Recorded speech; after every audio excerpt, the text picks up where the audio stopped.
시드니 히엘교회 아침 경건의 자리에 나오신 여러분들을 환영하고 축복합니다. 이 시간 잠시 묵상하시면서 우리를 부르신 하나님의 은혜 가운데 한 걸음 더 나아가도록 하겠습니다.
오늘 아침 우리에게 주신 하나님의 말씀은 욥기 11장 12절로부터 20절까지의 말씀입니다.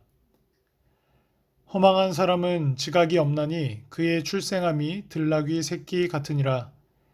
만일 내가 마음을 바로 정하고 주를 향하여 손을 들 때에 내 손에 죄악이 있거든 멀리 버리라. 불의가 내 장막에 있지 못하게 하라. 그리하면 내가 반드시 흠없는 얼굴을 들게 되고 굳게 서서 두려움이 없으리니 곧 내 환난을 잊을 것이라. 내가 기억할지라도 물이 흘러감 같을 것이며 내 생명의 날이 대낮보다 밝으리니 어두움이 있다 할지라도 아침과 같이 될 것이요. 내가 희망이 있으므로 안전할 것이며 두루 살펴보고 평안히 쉬리라. 내가 누워도 두렵게 할 자가 없겠고 많은 사람이 내게 은혜를 구하리라. 그러나 악한 자들은 눈이 어두워서 도망할 곳을 찾지 못하리니 그들의 희망은 숨을 거두는 것이니라. 아멘. 소발은 욥을 향해 어리석고 미련한 자에 관한 속담을 말합니다. 허망한 사람은 지각이 없고 그의 출생이 들나귀 새끼 같다라는 것입니다. 이 속담은 어리석은 자에게 지혜를 기대하는 것은 마치 들나귀가 사람으로 태어나는 것을 바라는 것처럼 불가능한 일이라는 의미입니다. 곧 욥이 하나님에 대해 한 말은 어리석고 미련한 주장이라는 것입니다. 그러므로 욥은 자신에게 쏟아지는 비난의 화살을 하나님에게 돌리지 말고 자신의 죄를 인정하고 하나님께 회개하라는 것입니다. 소발은 욥이 어리석은 주장을 철회하고 죄를 멀리하고 불의가 그와 함께 있지 못하도록 정결을 유지해야 한다고 권고합니다. 그렇게 할 때 욥은 하나님 앞에서 두려움 없이 얼굴을 들게 될 것이라는 겁니다. 모든 환난과 아픔은 과거의 일이 될 것입니다. 소발은 욥이 죄에서 돌이킨다면 하나님이 욥의 죄를 기억하지 않으실 것이며 용서해 주시리라고 확신하고 있습니다. 소발은 어둠 속에서 제대로 걷지도 못했던 욥이 대낮보다 밝은 삶을 살게 되리라는 희망을 말하고 있습니다. 비록 잠깐의 어둠이 있더라도 빛된 삶을 살게 될 것이라는 겁니다. 그러면 욥은 희망 없는 삶이라고 하나님을 원망할 필요가 없게 됩니다. 욥이 그토록 바라던 안전과 평안이 그를 감쌀 것입니다. 욥을 위협하는 모든 요소가 사라질 것이기 때문에 불안과 초조로 잠을 이루지 못하는 일이 없을 것입니다.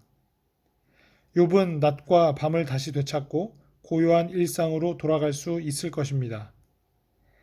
한때 욥을 멀리하고 무시했던 사람들이 다시 그에게 은혜를 구하기도 할 것입니다. 이와 같이 소발은 진심으로 욥이 자신의 삶을 돌아보고 잘못을 인정하고 하나님께 용서를 받아 이와 같이 복된 삶을 살아가기를 원했을 것입니다.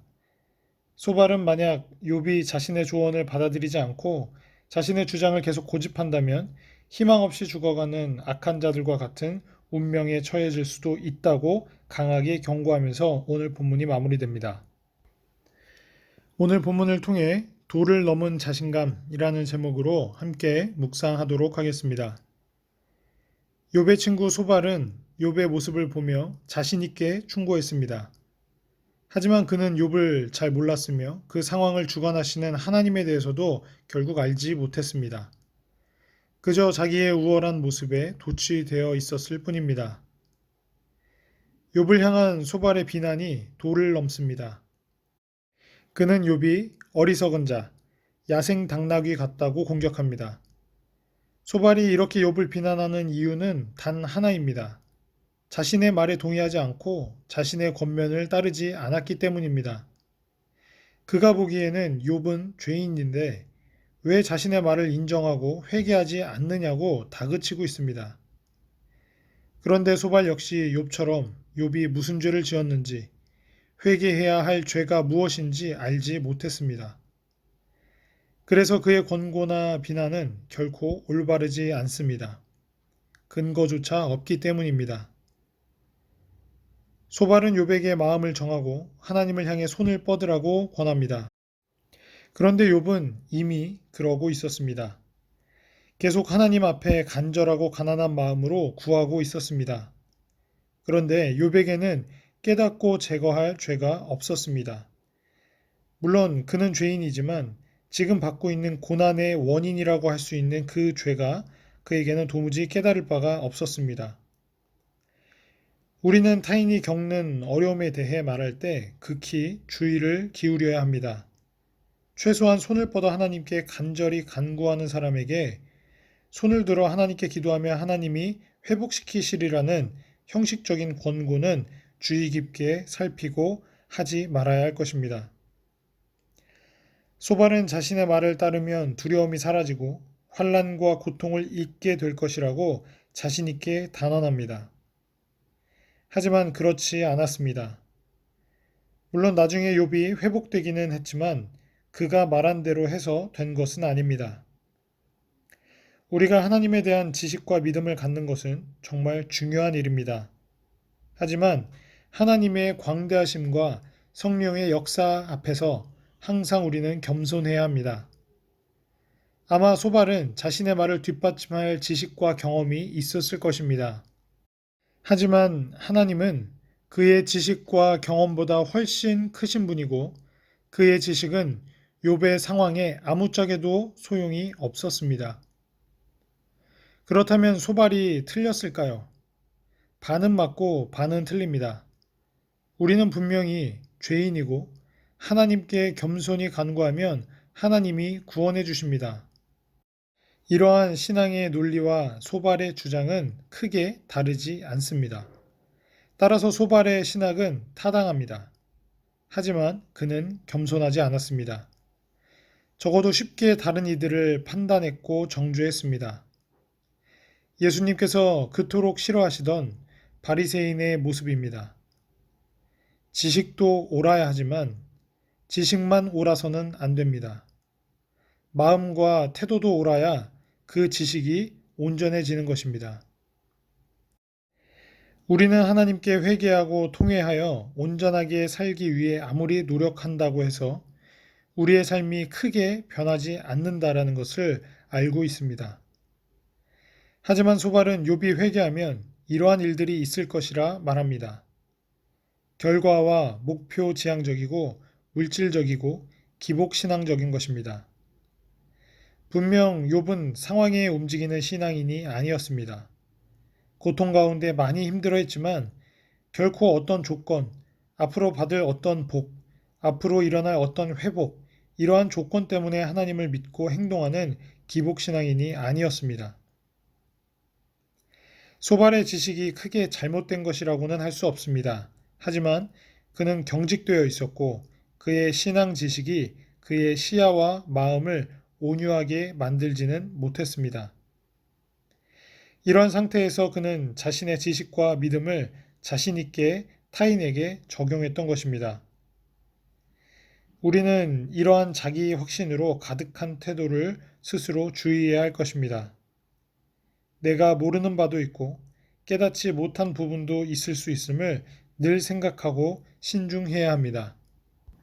하나님의 뜻을 분별하지 못하고 하나님의 마음을 품지 못한 채 그저 내가 갖고 있는 신앙의 지식, 그 도를 넘은 자신감만을 가지고 상황을 해석하고 타인을 판단할 때 우리는 살아계신 하나님과 전혀 다른 그저 내가 만들어낸 하나님만을 읊어대는 일에 봉착할 수 있음을 기억해야 할 것입니다. 무엇보다 십자가 사건을 통해 전 인류에게 명확하게 보이신 하나님의 뜻과 하나님의 마음, 그것만을 풍성하게 다른 이들에게 전하고 위로의 메시지를 전하실 수 있는 아름다운 신앙인 모두가 되시기를 축복합니다. 함께 기도하겠습니다. 사랑과 은혜가 많으신 하나님, 욥의 친구 소발의 모습을 보면서 내가 하나님에 대해서 잘 안다며 다른 사람들을 판단하고 상황들에 대해 불평불만하며 하나님께서 원치 않은 말을 늘어놓았던 우리들의 연약한 모습들을 떠올리고 주 앞에 회개합니다. 우리의 도를 넘은 자신감은 언제나 하나님에 대한 분명한 지식에 근거했던 것이 아니라 우리들의 완악하고 교만한 마음으로부터 시작되었음도 주 앞에 고백합니다. 또한 바리새인들과 같이 하나님을 아는 것에만 머무르고 하나님의 뜻과 하나님의 마음을 분별하지 못하여 그저 교만하고 그저 하나님과 전혀 상관없는 신앙인으로 살았던 우리들의 연약함을 주 앞에 내려놓고 회개하오니 우리를 긍휼히 여겨 주시옵소서.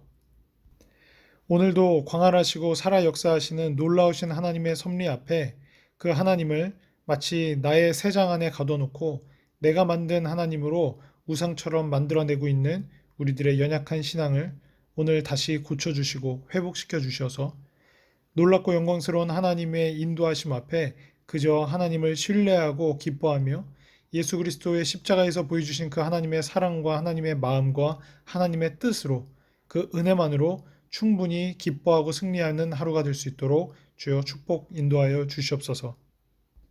다른 이들의 아픔을 두고 예수 그리스도의 사랑으로 위로하며 그분의 은혜로 소망을 전하는 자들의 삶이 될 수 있도록 또한 인도하여 주시옵소서. 감사드리며 이 모든 말씀 우리 구주 예수 그리스도의 이름으로 기도드립니다. 아멘.